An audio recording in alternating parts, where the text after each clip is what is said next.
Hurmatlı mekendeşlerim, sizlerdi bugünkü ulu bayramımız menen çın dilimden kutluktayım.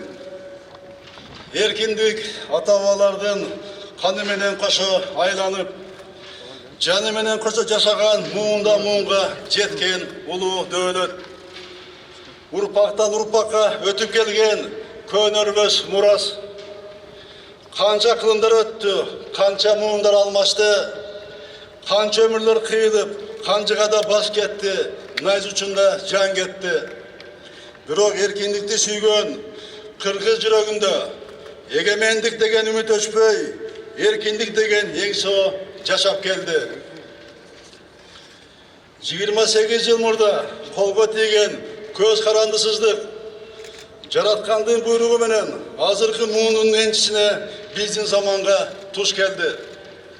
Ошондуктан бүгүнкү эгемендик биздин гана энчибиз эмес, бул ата-бабалардын кылымдар бою төгүлгөн канынын, энелердин 100 жылдар бою тамган көз жашынын баасы, түмөн муундардын тынбаган күрөшүнүн натыйжасы, бабалардын бизге калтырган аманаты, биз урпактарга жеткире турган милдет. Ата-бабалар бизге бейиштей ажайып кооз жерди, акактай тунук сууну, таза абаны, аскадай бийик адеп акылакты аманат кылып кетти. Манас бабабыз билимдиктин туу чокусун, ынтымактын бийик үлгүсүн, бир эл, бир журт болуп жашаган көп улуттун уйкусун мурас кылып кетти. Ынтымагыбыз чын, билимдигибиз бекем болгондо, күчтүү, гүлдөгөн мамлекет болдук, аалымга аты таанымал эл болдук.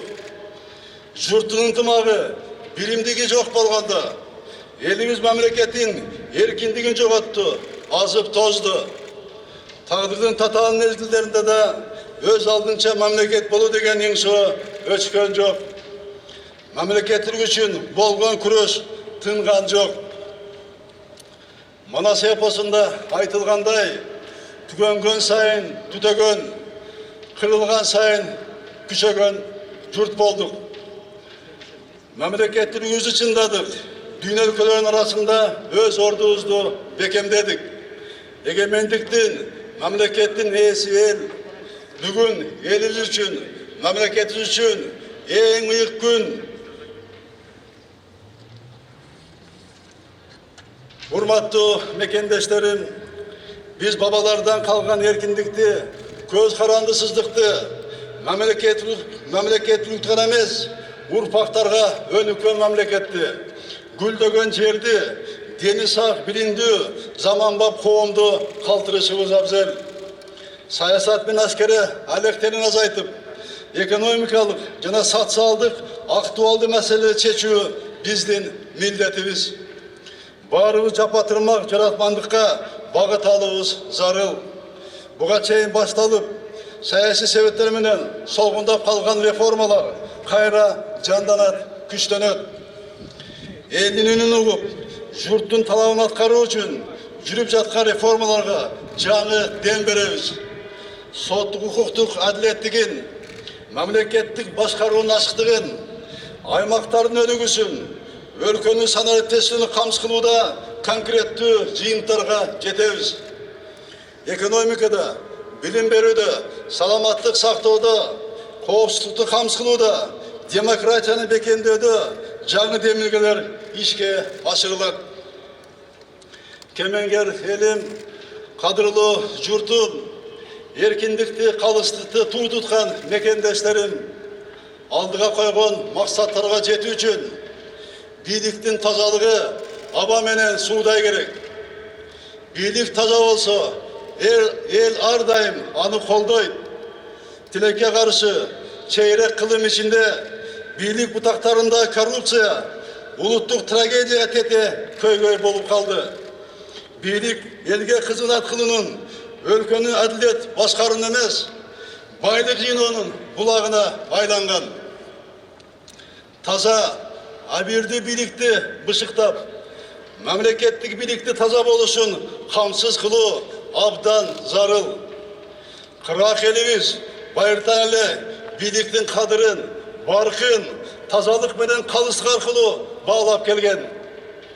Бийлик өзү таза болбой туруп, башкалардан тазалыкты талап кыла албайт. Ошондуктан өз милдетимди таза ниет менен кынтыксыз аткарам деп элимдин алдында дагы бир рет баса белгилейм. Эл данышманы Калыбул Алия бүгүн жалпы элибиздин эсине салчу сөздү айтып кеткен экен. Ынтымагы жок элдин ырыскысы кем болот, биримдик улуттун тапкан наны мол болот деген.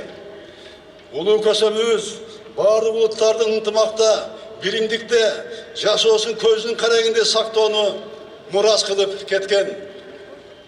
Коомдун ынтымак кетсе, журт бөлүнсө, bir kezde gülden önükön memleketler çaçırap, eli azıp tozup, kaçkın bolup, ata babalarından kalgan murasın saktay albay, urpaktarın uvalına kalıp, jatkanın düğüne tarıkından körüp durabız.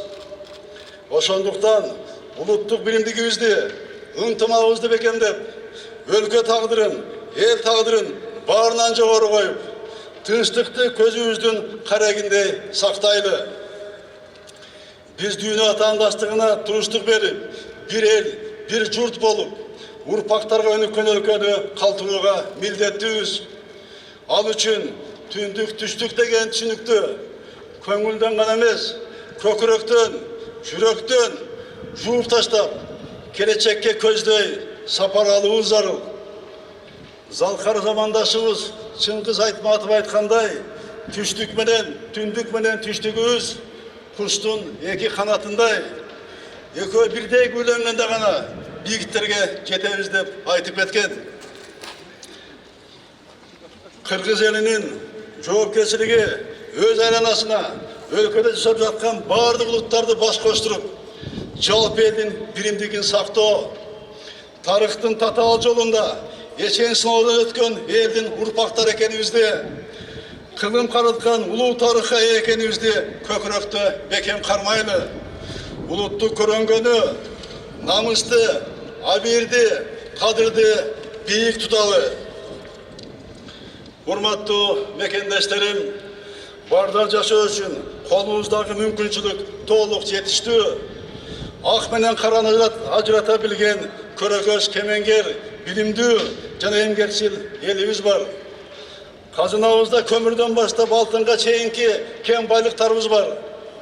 Таза табиятыбыз, таза азык-түлүк өндүрө турган жерибиз бар. Акыркы заманда стратегиялык мааниге ээ болгон эбегейсиз зор суу ресурстарыбыз бар.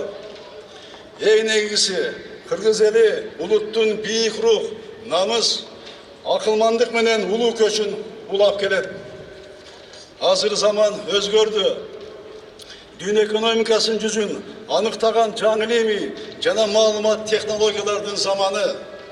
Улуттук проблемалар менен гана алек болбой, дүйнөлүк шакырттарга туруштук берүү муктаждыгы турат.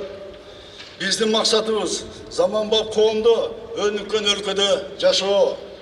Ал үчүн адам потенциалын өнүктүрүү мамлекеттин келечегин аныктаган негизги багыт болот. Бакубат коому, адилет мамлекеттик башкаруусу, жаңыланган экономикасы, жакшырган социалдык чөйрөсү бар ийгиликтин өлкөсү болуу үчүн баарыбыз чогуу чымырканып аракет кылалы. Урматтуу бекендештерим, жараткан биздин мамлекеттилигибизге, эгемендигибизге, эркиндигибизге жеткирди. Ушул улуу дөөлөттөрдү, элдин ынтымагын, коомдун биримдигин, мамлекеттин бүтүндүгүн аздектеп сактайбыз. Бабалардын калтырган аманатын урпактарга жеткиребиз. Өлкө тагдыры менин тагдырым. Өлкөдөн өткөн дөөлөк жок деген ыйык түшүнүк эч качан эсибизден чыкпасын. Өлкөбүздүн өнүгүшү үчүн, келечек муунун жаркын жашоосу үчүн жан үрөп эмгектенели. Жараткан колдоп, алдыга койгон асыл максаттарга чогуу жетели. Акылман элибиз аман, ажайып жерибиз тынч болсун, эгемендигибиз кут болсун, сүйүктүү мекенибиз Кыргызстаныбызды Кудайым өзү колдосун. Рахмат.